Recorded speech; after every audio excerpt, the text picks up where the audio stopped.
இப்போ பிகினராக ட்ரேடிங்குள்ளே உள்ளே வராங்க அப்படின்னா நீங்கள் என்ன அட்வைஸ் பண்ணுவீங்க? எதெல்லாம் ஃபாலோ பண்ண சொல்லுவீங்க? ஃபர்ஸ்ட் வராதீங்க. எக்ஸோடஸ் நேயர்களுக்கு வணக்கம். இன்னைக்கு நம்ம ஷோவில் நம்ம கூட எக்ஸோரிக்ஸோட சிஇஓ மிஸ்டர் கர்னல் ராஜா இணைப்பில் இருக்காரு. வணக்கம் சார். வணக்கம். ஸோ ட்ரேடிங்குள்ளே வந்ததுக்கப்புறம் அப்படியே டெய்லி கண்டினியூ பண்ணலாம், மந்த்லி இயர்லி கண்டினியூ பண்ணிட்டு போகலான்ற ஒரு மைண்ட் செட் இருக்குது. இதுக்கு ஏதாவது ஒரு டைம் லிமிட் மாதிரி இருக்கா? இவ்வளோ நாள் ட்ரேட் பண்ணுங்க, இவ்வளோ நாள் இன்வெஸ்ட் பண்ணுங்க அப்படின்ட்டு ஏதாவது டைம் லிமிட் மாதிரி இருக்கா? இது எல்லாருக்குமே இருக்கக்கூடிய ஒரு கேள்வி. நான் ஃபுல் டைம் ட்ரேடராகவே இருக்க போகிறேன்னு. ஃபர்ஸ்ட் நீங்கள் ஒரு கார் வாங்கி ஒரு டிரைவர் ஃபீல்டில் இருக்கிறவங்க ஃபர்ஸ்ட் என்ன பண்ணுவாங்க? டிரைவராக இருக்கணும்னு நினைப்பாங்க. அவங்க டிரைவராகவே இருக்கணும்னு நினைப்பாங்க. கொஞ்ச நாள் கழிச்சு ஒரு காருக்கு ஓனர் ஆகணும்னு நினைப்பாங்க. கரெக்டா? ஒரு ரெஸ்டாரண்ட்ல வேலை பார்த்தவங்க நான் இந்த மாதிரி ஒரு கடை வைக்கணும்னு நினைப்பாங்க. ட்ரேடரும் அந்த மாதிரி தான். எடுத்த உடனே எல்லாரும் ட்ரேடர்னே இருப்பாங்க. ஒரு 5 வருஷம் 6 வருஷம் பீரியட்ல ஒரு டிசிப்ளின் ட்ரேடராக இருந்து ஒரு ஃபண்டை ஜென்ரேட் பண்ண ஆரம்பிச்சிட்டாங்க. அதுக்கப்புறம் அவங்க ட்ரேட் பண்ண மாட்டாங்க. They want to be a investor. ஏன்னா அவங்க ஆல்ரெடி பேசிக்ஸ்ல ஒரு ட்ரேடரா உள்ள வரப்ப பெரிய நாலேஜ் இருக்காது ஒரு பிகினிங் ஸ்டேஜ்ல. அப்போ உங்களுக்கு கொஞ்சம் கொஞ்சமா அவங்களுடைய நாலேஜ் டெவலப் ஆரம்பிக்கும். கொஞ்சம் டெவலப்மெண்ட் ஆன உடனே ஒரு ட்ரேடரா இருக்கிறவங்க தன்னால இன்வெஸ்டரா மாற ஆரம்பிச்சிருவாங்க. அதுக்கப்புறம் அவங்களோட பாசிவ் இன்கம்ஸ் தான் அவங்க ஃபாலோ பண்ண ஆரம்பிப்பாங்க. அந்த ஒரு ஃபண்ட் ஜென்ரேட் ஆனதுக்கு அப்புறம் அவங்களுக்கு மல்டிபிள் ஐடியாஸ் வரும். லைக் வேற எங்கெங்கெல்லாம் பாசிவ் இன்கம்ஸ் ஜென்ரேட் ஆகும், இந்த ஃபண்ட் வரக்கூடிய ஃபண்டை வச்சு வேற எங்கெங்கெல்லாம் இன்வெஸ்ட் பண்ணி அடுத்தடுத்த இன்கம் நம்ம ஜென்ரேட் பண்ண முடியும். ஸோ இந்த மாதிரியான மென்டாலிட்டிக்குள்ள போக ஆரம்பிப்பாங்க. பட் அந்த மாதிரி மென்டாலிட்டிக்குள்ள போறது தான் கரெக்டான வேயும் கூட. ட்ரேடிங்குள்ளேயே இருந்துகிட்டே இருக்கீங்க, நீங்க ட்ரேடிங்கே பண்ணணும், இதுலயே சம்பாதிக்கணும்னா என்னைக்கோ ஒரு நாள் உங்களுக்கு அடி இருக்குன்னு அர்த்தம். சலிச்சு போயிடுமா இல்ல அடி இருக்கா? சலிச்சு போயிடும். ஒரு பக்கம் அடி விழும், ஒரு பக்கம் சலிச்சும் போயிடும். ஸோ முடிஞ்ச அளவுக்கு வரக்கூடிய இன்வெஸ்ட்மெண்ட், வரக்கூடிய ப்ராஃபிட் எடுத்து செலவு பண்ண பழகுங்க. ட்ரேடிங்ல ஒரு பிரச்சனை என்னன்னா, ட்ரேட் நல்லா பண்ணுவாங்க, ப்ராஃபிட் நல்லா பண்ணுவாங்க. அந்த ப்ராஃபிட் ஆனதும் அந்த வித்ட்ரால் பண்ணி எங்க போவோம்? அக்கௌண்ட்டுக்கு, பேங்க் அக்கௌண்ட்டுக்கு போனோம். அந்த பேங்க் அக்கௌண்ட்ல இருந்து பீரோக்கு வரவே வராது. வீட்டில் இருக்க பீரோக்கு வர பேங்க் அக்கௌண்ட்டுக்கு போவோம், ட்ரேட் பண்ணுவேன், ப்ராஃபிட் வரும், ப்ராஃபிட் அக்கௌண்ட்டுக்கு வரும், அக்கௌண்ட்ல இருந்து மறுபடியும் டிமெண்ட் அக்கௌண்ட்டுக்கு போவோம், மறுபடியும் எடுத்து ட்ரேட் பண்ணுவேன், லாஸ் பண்ணுவேன், ப்ராஃபிட் பண்ணுவேன், மறுபடியும் அக்கௌண்ட்டுக்கு போவோம், அங்கிருந்து சேவிங்ஸ் அக்கௌண்ட்டுக்கு வரும். கடைசி வரைக்கும் எங்க வரவே வராது அந்த பணம், உங்க வீட்டு பீரோக்கு வரவே வராது. சைக்கிளாவே சுத்திட்டு இருக்கு. எஸ், இங்கே தான் சுத்திக்கிட்டே இருக்கும். அது நம்ம கைக்குள்ள வந்தே சேராது. அதை எடுத்து நீங்க செலவே பண்ண மாட்டீங்க. ஸோ ப்ராஃபிட் வருதுன்னா ஃபர்ஸ்ட் அதுல ஒரு 20-25% எடுத்து செலவு பண்ணுங்க.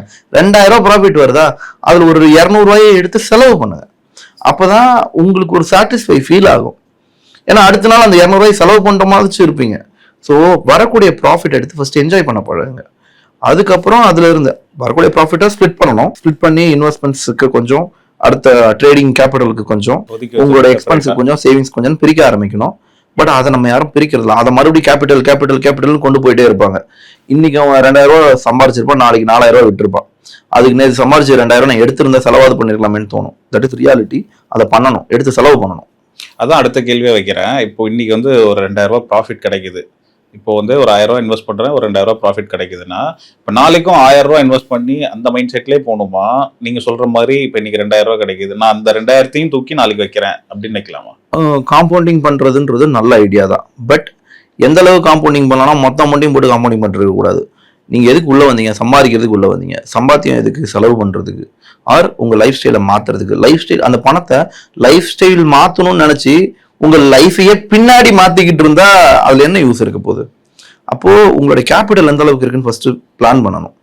அந்த கேபிட்டல் இப்போ ஒரு மந்த்லி ஒரு 10% ஃபோக்கஸ் பண்றீங்க. அப்போ மந்த்லி 10% ஃபோக்கஸ் பண்றீங்கன்னா, 10% சொல்றப்ப பெருசா தெரியுதா கம்மியா தெரியுதா? உங்களுக்கு பெருசா தெரியுது. சரி, அப்போ கவர்மெண்ட் உங்களுக்கு அந்த எஃப்டி மற்ற கவர்மெண்ட் பாண்ட்ஸ் இதுல கொடுக்குற ரிட்டர்னை விட இது அதிகமா தான் தெரியுது. அதிகமா தெரியுது. கரெக்டா? அப்போ இது அதிகமா கம்மி நீங்க நம்புறீங்களா இல்லையா? மந்த்லி பார்க்கும்போது அதிகம் தான். சரி, இப்போ நான் இன்னொரு விஷயம் சொல்றேன். ஒரு வருஷத்துக்கு அதிகபட்சம் நீங்க காதுல கேட்டு கவர்மெண்ட் சைட்ல இருந்தோ, மியூச்சுவல் ஃபைனான்ஸ் சைட்ல இருந்தோ அதிகபட்சம் நீங்க கேட்ட பெர்சன்டேஜ் எவ்வளோ?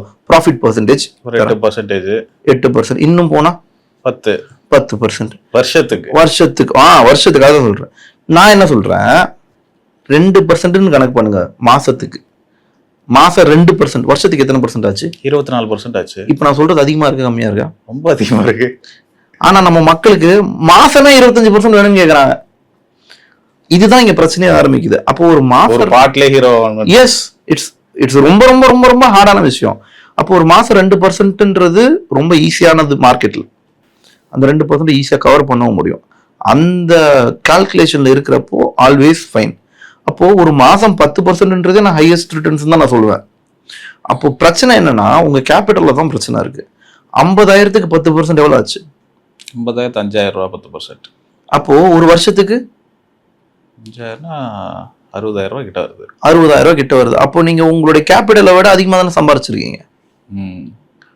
ஆனா நம்ம அதுவே நம்மளுக்கு சாட்டிஸ்ஃபை ஆகவே மாட்டேங்குதுன்னு சொல்ல வரேன். ஸோ 5,000 ரூபாயை வச்சுக்கிட்டு ஒரு மாசம் 50,000 ரூபாய் வச்சுக்கிட்டு 5,000 ரூபாய் சம்பாதிக்கணுன்றது மார்க்கெட்ல முடிகிற விஷயம் தான். ஆனா எனக்கு 50,000 ரூபான்றது அந்த மாசத்திலேயே எனக்கு இன்னொரு 50,000 கிடைக்கணும், மார்க்கெட்ல கிடைக்கும். அந்த ஒரு தடவை கிடைக்கிறத வச்சு ஒவ்வொரு தடவையும் பிளான் பண்ணாதீங்க. அப்போ என்ன பிரச்சனை வருதுன்னா உங்கள்ட்ட ரிஸ்க் மேனேஜ்மெண்ட் இல்லைன்றது தான் பிரச்சனை. ப்ராஃபிட்டுக்கும் ரிஸ்க் மேனேஜ்மெண்ட் வேணும், லாஸுக்கும் ரிஸ்க் மேனேஜ்மெண்ட் வேணும். எவ்வளவு வருதுன்னு தெரியணும், எவ்வளவு போகுதுன்னு தெரியணும். ஸோ இதுதான் உங்களுடைய கான்ஃபிடன்ட் லெவலை இன்க்ரீஸ் பண்ணும். எப்போ கான்ஃபிடன்ட் லெவல் மிஸ் ஆகுதுன்னா எனக்கு என்ன லாஸ் ஆக போகுதுன்னே தெரியல. இன்னைக்கு நான் ஒரு 10,000 இன்வெஸ்ட் பண்ணிட்டேன். இந்த 10,000 ரூபாயில எனக்கு 10,000 போயிடுமா இல்ல 100 ரூபா மட்டும் தான் போகுமா அப்படின்னு தெரியல உங்களுக்கு. இப்ப இங்க பிரச்சனை ஸ்டார்ட் ஆயிடுச்சா? ஆமா. அப்ப எனக்கு 100 ரூபா மட்டும் தான் போகுதுன்னு கன்ஃபார்ம் பண்ணிட்டீங்க அப்படின்னா நீங்க பயப்பட போறீங்க. நீங்க எஸ்எல மாத்தி வைக்கணும், நீங்க உங்க டார்கெட் இன்னும் ஏத்தி வைக்கணும், ஏன் இன்னொரு என்ட்ரி போடணும், ஏன் பாதிலே எக்ஸிட் ஆகணும், இவ்வளவு பிரச்சனைகள் இருக்கு. அப்போ எங்க எந்த ட்ரேடை கரெக்டா நம்ம எக்ஸிக்யூட் பண்ண போறோம், எங்க எந்த ட்ரேடை நம்ம வெளியே எக்ஸிட் ஆக போறோம், ரெண்டுமே தெரிஞ்சதுன்னா then you are in the safe zone. அப்போ உங்களுக்கு கான்ஃபிடென்ட் ஆட்டோமேட்டிக்கா பில்ட் ஆக ஆரம்பிச்சிடும். உங்க பணத்தை உங்க பணம் லாஸ் ஆகாதுன்றத மார்க்கெட்ல கண்டுபிடிச்சிட்டாலே உங்களுக்கு ஆட்டோமேட்டிக்கா கான்ஃபிடன்ஸ் இன்க்ரீஸ் ஆகும். 24%ன்றது நீங்க சொல்லி தான் நான் கேட்கறேன். நான் இயர்லி 24% அப்படின்ட்டு நான் ஒரு மாசத்துக்கு தான் 2% சொன்னேன். அதான் இயர்லி சொல்றேன். இது ஒரு ரிஸ்க் மேனேஜ்மெண்ட் கால்குலேஷன் வச்சுக்கோங்களேன். ஏன் அந்த ஒரு கால்குலேஷன் நான் சொல்றேன்னா, ஏன் இந்த இவ்வளோ பர்சன்டேஜ் பார்க்கலாம் அப்படின்றத மற்றவங்க யாரும் சொல்ல மாட்டேங்கிறாங்க. இப்போ 24% உங்களுக்கு அதிகமா தெரியுதா கம்மியா தெரியுது? இதை சொல்லுங்க. அதிகமா தெரியுது. அதிகமா தெரியுதுன்றீங்க, வெளியே சொல்லிடாதீங்க. ஏங்க 24%ன்றது 24%? அதுக்கு நான் வேலைக்கு போயிடுவேன் அப்படின்னு பண்ணி சொல்லும் போது மாசத்துக்கு 2%ன்றது ஓகே பாசிபிள் தான் அப்படின்ற மாதிரி தான் தோணுது. ஆமா, ஆனா அது சம் பண்ணி பார்க்கும் 24% அப்படின்ற மாதிரி இருக்கு. சும்மா ஒரு கால்குலேஷன் போடுவோம். என்னன்னா ஒரு மாசத்துக்கு 22 நாள் அப்ராக்ஸ் ட்ரேடு. அப்ப 20 நாள்னு வச்சுக்கோங்க. இந்த 20 நாள்ல நீங்க 10 நாள் தான் ட்ரேடே எடுக்கிறீங்கன்னு வச்சுக்கோங்க. அப்ப 10 ட்ரேட் தான் நீங்க எடுக்கிறீங்க. 10 ட்ரேட்ல ரிஸ்க் மேனேஜ்மெண்ட் கால்குலேஷன் ஒன்று இருக்கு, அது 1:3ன்னு வச்சுக்கலாம். 10 ட்ரேட் எடுக்கிறீங்க. 10 ட்ரேட்ல மேக்ஸிமம் நீங்க எத்தனை ட்ரேட் லாஸ் பண்ணுவீங்க? 50-50 வச்சுக்கலாம். ஏங்க இங்கி பிங்கி வாங்கி போட்டா கூட எனக்கு எப்படி 50-50 வரும்? இல்ல 10 ட்ரேட்ல சொல்றேன். சரி, ஒரு 7 ட்ரேட் வச்சுக்கோங்க, ப்ராஃபிட் பண்ணலாம். ரைட். அப்போ ஒரு 6 to 7 ட்ரேட், நம்ம 7 ட்ரேடுனே வச்சுக்கலாம். அப்போ ஒரு 7 ட்ரேடு நீங்க லாஸ் பண்ண போறீங்க. 3 ட்ரேட் தான் ப்ராஃபிட் பண்ண போறீங்க. புரிஞ்சுதா? ஒன்லி ரிஸ்க் மேனேஜ்மெண்ட் புரிஞ்சிருச்சு அப்படின்னா. அப்போ ப்ராஃபிட் 3%, லாஸ் ஆச்சுன்னா 1%. இப்போ ப்ராஃபிட் 3%, லாஸ் 1%. நீங்க கூட்டி கழிச்சு பாத்தீங்கன்னா கணக்கு கரெக்டா வரும். என்ன வரும்னா ப்ராஃபிட் 9%, லாஸ் 7%, 9 - 7 2 வந்துருச்சா? அப்போ இந்த 2% நீங்க மார்க்கெட்ல ஹோப்ஃபுல்லா இருந்தாலே வருஷத்துக்கு 24% ட்ரேட் பண்றவங்க எல்லாருமே ஈஸியா இதை ஹோப்ஃபுல்லா எடுத்து பண்ண முடியும். அப்போ இந்த 24%ன்றது நீங்க ஒரு சிப் கால்குலேஷன்ல வருஷத்துக்கு 10% போட்டீங்கன்னா 6 வருஷத்துக்கு 10 வருஷத்துக்கு இவ்வளோன்னு கணக்கு பண்றாங்கல்ல. அப்போ நீங்க அதே ட்ரேடிங்ல 2% 24% அதை நீங்க கால்குலேட் பண்ணி பாருங்க. 4 வருஷத்துல உங்க ஃபண்ட் ஆல்மோஸ்ட் கவர் ஆயிடுதுல, 100% வந்துருது இல்ல. அதை காம்பவுண்டிங்ல ட்ரை பண்ணி பாருங்க. ஸோ நீங்க ட்ரேடிங்கை பொறுத்த வரைக்கும் எவ்வளவு ஃபாஸ்டா இருக்கும்னு நினைக்கிறீங்களோ அவ்வளவு ஸ்லோவா இருக்கீங்க. நீங்க எவ்வளவு ஸ்லோவா இருக்கும்னு நினைக்கிறீங்களோ அவ்வளவு ஃபாஸ்டா இருக்கீங்க. விச் மீன்ஸ் உங்களுடைய கிரீட சொல்ற, அதிகமா சீக்கிரம் வேணும்னு நினைச்சா நீங்க ஸ்லோவாவே இருக்கீங்கன்னு அர்த்தம். எனக்கு கம்மியா பொறுமையா கிடைச்சா கூட ஓகேனா நீங்க எல்லாரோட ஃபாஸ்டா இருக்கீங்கன்னு அர்த்தம். இதுல ரொம்ப சிம்பிளா புரிஞ்சுக்க வேண்டியது இதுதான் அந்த 24% நான் சொன்னது. ஓகே, ரொம்ப அழகா சொன்னீங்க.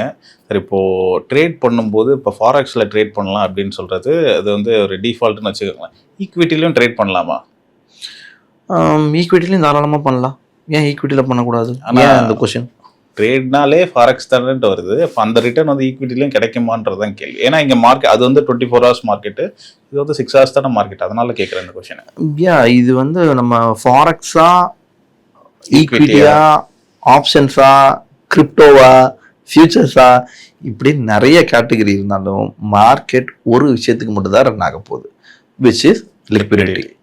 உங்களுடைய கேபிட்டல் சைஸ், உங்களோட ரிஸ்க் மேனேஜ்மெண்ட் சைஸ், உங்களோட டைமிங், உங்களோட ஃபினான்ஷியல் ஸ்டேட்டஸ், இதையெல்லாம் புரிஞ்சுக்கிட்டு நீங்கள் எந்த மார்க்கெட்டில் இருக்கணுன்றதை நீங்கள் தான் டிசைட் பண்ணணும்.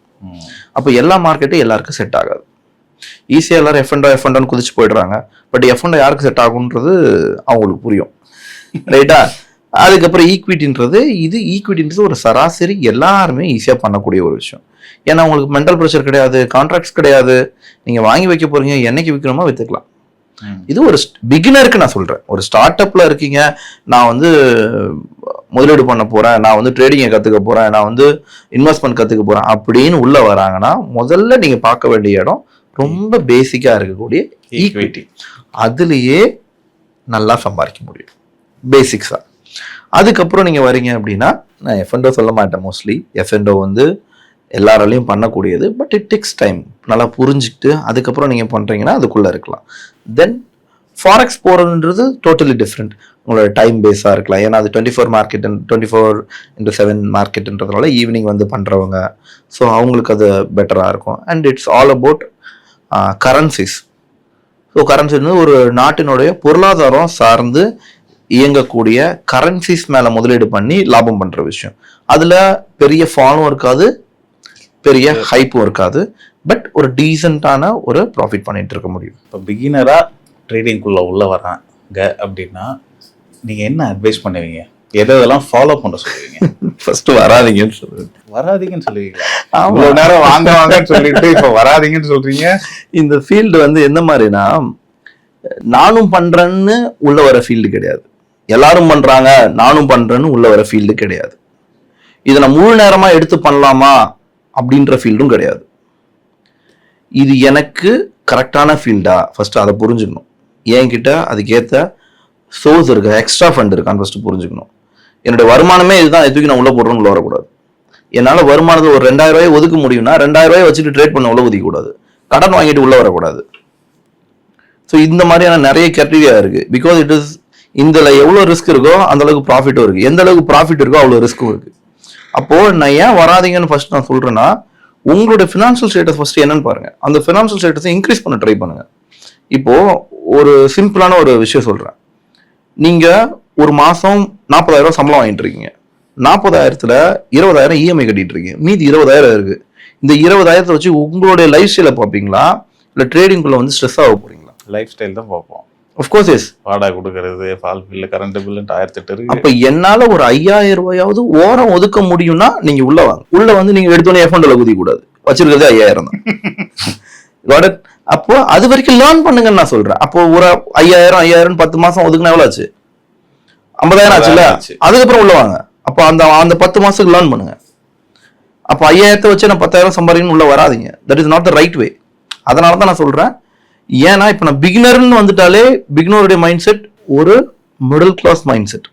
அப்போ அவங்களாலையும் பண்ண முடியும், பட் ஒரு ரூல் என்னன்றதை புரிஞ்சுக்கிட்டு, ஸ்டெப்ஸ் என்னன்றதை புரிஞ்சுக்கிட்டு அதன்படி உள்ள வர்றது ஆல்வேஸ் அட்வைசபிள். பிளைண்டா உள்ள வராதிங்க. பணம் இல்லைன்னா உள்ள வராதிங்க, கடன் வாங்கி உள்ள வராதிங்க. நகையே இருந்தா கூட அது கோல்டு என்னைக்காவது ஒரு நாள் காசாகும், அதை வித்து உள்ள வராதிங்க. ஸோ இந்த மாதிரிலாம் உள்ள வராங்க இந்த ஃபீல்டுக்குள்ள. நான் இது வர்றதுக்கு முன்னாடி ஒரு லேர்னிங் எடுத்துக்கிட்டு உள்ள வாங்க. That is always the right thing. Discipline உள்ளவங்களுக்கு ட்ரேடிங் செட் ஆகும்னு சொல்லலாமா? சொல்லலாம்.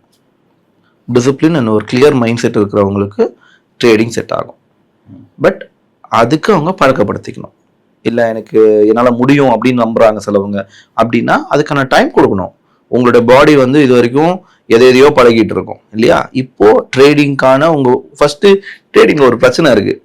1/2 மணி நேரம் சார்ட்டை பார்க்க முடியாது தெரியுமா? தூக்கம் வந்துருங்க. கொஞ்ச நேரம் நீங்க சார்ட்டை உட்காந்து பார்த்துட்டு இருந்தீங்கன்னா தூக்கம் வந்துடும். ஒரு இடத்துல 1/2 மணி நேரம் உட்காரவே முடியாது, எஞ்சி போவோம் வருவோம். அட் இனிஷியல் ஸ்டேஜ்ல கொஞ்ச நாள் கழிச்சு தான் அதுவே பழக ஆரம்பிக்கும். நம்மளால ஒரு 3 மணி நேரம் உட்கார முடியும், நம்மளால ஒரு 2 மணி நேரம் உட்கார முடியும், நம்ம சாட்டை ஒரு 2 மணி நேரம் தூங்காம பார்க்க முடியும். இதுவே பெரிய கஷ்டமான விஷயம். ஏன்னா எல்லாருக்கும் என்ன தோணுன்னா அதை பார்க்க மாட்டாங்க. ஃபோன் எடுப்பாங்க, ஆர்டர். ஃபோனை எடுக்கிறப்பலாம் ஆர்டர் வேணும் அவங்களுக்கு. ஸோ இந்த மாதிரி மென்டாலிட்டிக்குள்ள தான் இருப்பாங்க இனிஷியல் ஸ்டேஜ்ல. இதை ஃபர்ஸ்ட் தவிர்க்கணும். அப்போ ஒரு டிசிப்ளின்குள்ள வரணும். நீங்க ஒரு வேலை பார்க்குறப்போ உங்க இஷ்டத்துக்கு எங்கேயாவது வேலை பார்ப்பீங்களா? அதுக்குன்னு ஒரு ஏரியா ஒதுக்கணும். ஸோ அப்போ இந்த மாதிரிலாம் இருக்கு. அப்போ நான் இது படிக்க போறேன், இல்லாட்டி இதை பத்தி கத்துக்க போறேன், இல்ல இந்த ட்ரெயின்ல உட்கார போறேன், அதுக்குன்னு ஒரு இடம் ஒதுக்குங்க. அந்த இடத்துல தான் நான் உட்கார போறேன். ஏன்னா இப்போ அதர் ஃபீல்ட்லாம் இருக்குல்ல, உங்களை கண்ட்ரோல் பண்ண யாரோ இருப்பாங்க. இப்போ ஒரு வேலைக்கு போறீங்கன்னா ஒரு டீம் லீடர் இருப்பாரு, ஒரு மேனேஜர் இருப்பாங்க, ஒரு ஹெச்ஆர் இருப்பாங்க. வேலை செய்யலாம் சொல்லுவாங்க, என்ன பண்ற, கரெக்டா பண்றியா, இந்த வேலையை முடிச்சிட்டியா, இன்னும் ஏன் சும்மா உட்காந்துருக்கேன்னு உங்களை ஆர்கனைஸ் பண்ணி ஒரு கரெக்டான டிசிப்ளினான வேலை கொண்டு போறதுக்கு ஆள் இருக்கும். இங்க யுவர் த மாஸ்டர். உங்களை இங்க கண்ட்ரோல் பண்ண ஆளே கிடையாது. யாரும் உங்களுக்கு கேட்பாரே கிடையாது. உங்க போனா நீங்க இன்வெஸ்ட் பண்ண போறீங்க, நீங்க தூங்க போறீங்க, நீங்க எந்திரிக்க போறீங்க, நீங்க சாப்பிட போறீங்க. ஸோ இதுதான் இங்க ரொம்ப ரொம்ப கஷ்டமான விஷயம். உங்களை நீங்களே கண்ட்ரோல் பண்றதுன்றது it is the hardest part. So அதுக்கு யாருமே கைடன்ஸ் இல்லைல்ல. அப்போ ஃபர்ஸ்ட் உங்களை நீங்க டிசிப்ளினா அதுக்கேற்ற மாதிரி மெச்சூர்டா நீங்க நடந்துக்கிறீங்களா? ட்ரேடிங் கூட உங்களால ஒரு கம்யூனிகேஷன் டெவலப் பண்ண முடியுதா? ஸோ இதெல்லாம் விஷயம். ஸோ ட்ரேடிங்ன்றது ஒரு இன்வெஸ்ட்மெண்ட்ன்றது இட் இஸ் ஸ்பிரிச்சுவல் டிசிப்ளின். அது ஒரு நாளில் வராது, அதுக்காக வரவே வராதுன்னு கிடையாது. வரும். நீங்கள் அது கூட எப்படி நீங்கள் பழகுறீங்க, நீங்கள் எப்படி அது கூட டைம் ஸ்பெண்ட் பண்ணுறீங்க, உங்களை எப்படி நீங்கள் டியூன் பண்ணி மாற்றிக்கிறீங்கன்றதுல எல்லாத்துலேயும் சேர்ந்து வருது. It's a life style. Sir இப்போ ட்ரேடிங் இன்வெஸ்ட்மெண்ட்டை பொறுத்த வரையும் உள்ளே வராங்க பிகினர்னா அவங்க என்னென்னலாம் ஃபாலோ பண்ணணும் apart from trading? First follow பண்ண வேண்டியது நான் சொல்கிற மாதிரி ஃபஸ்ட்டு உங்களால் முடியுமான்னு நீங்கள் புரிஞ்சுக்கிட்டு அதுக்கு எதையாவது ஒன்று ஃபாலோ பண்ணணும். நான் அதுக்கு ஈவன் என்னோட கிளாஸஸில் கூட நான் என்ன சொல்லுவேன்னா, ஃபஸ்ட்டு வந்தோடனே தண்ணி குடிக்க சொல்லுவேன். உங்களால் 1 மணி நேரத்துக்கு ஒரு தடவை தண்ணி குடிக்க முடியுதான்னு பார்ப்போம். Because it is easiest thing. இல்லை, ஒரு வாட்டர் பாட்டிலில் 1 மணி நேரத்துக்கு ஒரு தடவை நீங்களாக கூட குடிக்க வேணாம். அதுக்கு உங்களை யாரோ ஒருத்தங்க கைட் பண்ணுறதுக்கு ஒரு அலாரம் வச்சுக்கோங்கன்னு சொல்கிறேன். ஒரு 1 மணி நேரத்துக்கு ஒரு தடவை அலாரம் வைங்க. அந்த அலாரத்துக்கு மறக்காம அந்த 1 மணி நேரத்துக்கு ஒரு தடவை தண்ணி குடிங்க. இதை நீங்க பண்ணாலே டென்ஷன் ஆகாம இருக்கீங்களான்னு பார்ப்போம். உங்க உடம்ப பாத்துக்கிறதுக்கு நீங்க தண்ணி குடிக்கிறீங்க, கரெக்டா? அப்போ அந்த தண்ணி குடிக்கிறதுல ஒரு கண்டிஷன்ஸ் இருக்கு. இதை ஃபாலோ பண்ணாலே எல்லாருக்கும் யூஸ்ஃபுல்லா இருக்கும். தண்ணி குடிக்கிறதுல கண்டிஷன்ஸ்? ஆமா, அது நம்ம பாக்குறது தண்ணி குடிக்கிறோம் இல்ல, சீரியஸாவே சொல்றேன். தண்ணி குடிக்கிறது சிம்பிளா தானே தெரியுது. நீங்க வேணா இதை செக் பண்ணி பாருங்க. நீங்களே கூட செக் பண்ணி பாருங்க. சரி, சொல்லுங்க, பண்ணிடுவோம். என்னன்னா, தண்ணி பாட்டில் 1 லிட்டர் எடுத்துக்கோங்க. தண்ணி பாட்டில தண்ணி எடுத்துக்கோங்க. 1 லிட்டர் வாட்டர் பாட்டில் எடுத்துக்கோங்க. எங்க போனாலும் அந்த பாட்டில் தான் நீங்க கேரி பண்ணிட்டு போகணும். எவ்ரி 1 hour ஒன்ஸ் உங்க போன்ல அலாரம் வச்சுக்கோங்க. எப்பெல்லாம் அலாரம் அடிக்கிறதோ அலாரத்தை ஆஃப் பண்ணிட்டு தண்ணி குடிங்க. நிறைய குடிக்கணும்னு அவசியம் இல்லை, ஜஸ்ட் தண்ணி குடிக்கணும். ஒரு சிப்பு குடிச்சா போதும். உங்களுக்கு தண்ணி தாக எடுத்தா நீங்க குடிங்க, அது அடுத்தது. இதுக்கு நடுவில் நீங்க எப்ப தண்ணி குடிச்சிக்கலாம். ஆனா அலாரம் அடிக்கிறப்ப தண்ணி குடிக்கணும்ன்றது ஒரு டிசிப்ளின். அப்ப எப்பெல்லாம் அலாரம் அடிக்குதோ அப்பெல்லாம் நீங்க தண்ணி குடிக்கணும். இப்படி நீங்க காலையில இருந்து சாயங்காலம் வரைக்கும், அப்ப காலைல ஒரு 9 மணி 10 மணிக்கு எந்திரிக்கிறீங்க, அப்படிதானே? இல்லையா? சரி, ஒரு 6 மணிக்கு எந்திரிக்கிறீங்க. ஒரு 6 மணிக்கு எந்திரிக்கிறீங்கன்னா 6 மணில இருந்து ஈவினிங் நைட்டு நீங்க தூங்குறதுக்கு ஒரு 1 மணி நேரத்துக்கு முன்னாடி வரைக்கும் அலாரம் வைங்க. உங்களால டென்ஷன் ஆகாம அந்த தண்ணியை குடிக்க முடியுதான்னு பார்ப்போம். இதுலயே பாதி நீங்க குவிட் பண்ணிடுவீங்க. இதுலயே நீங்க குவிட் பண்ணிட்டீங்கன்னா அங்கேயே உங்க பிரச்சனை என்ன, உங்களால ஃபாலோ பண்ண முடியல அப்படின்னு அர்த்தம். அது மறுபடியும் ஃபாலோ பண்ணணும். ஒரு 30 நாள் நீங்க அதை ஃபாலோ பண்ணா அது அடிக்ட் ஆக ஆரம்பிச்சிடும். அந்த அடிக்ஷன் எப்படி இருக்கும்னா, தண்ணி குடிக்கலன்னா உங்களுக்கு டென்ஷன் ஆகும். இப்போ உங்களுக்கு அப்ப என்ன ஆகும்னா, பாடி டீஹைட்ரேட் ஆகும். தண்ணி குடிக்கலன்னா உடம்பு எரிச்சலை ஃபீல் பண்ணுவீங்க. கண்ணுலாம் பளிச்சுன்னு இருக்காது, கண்ணை முன்னா எரியும்.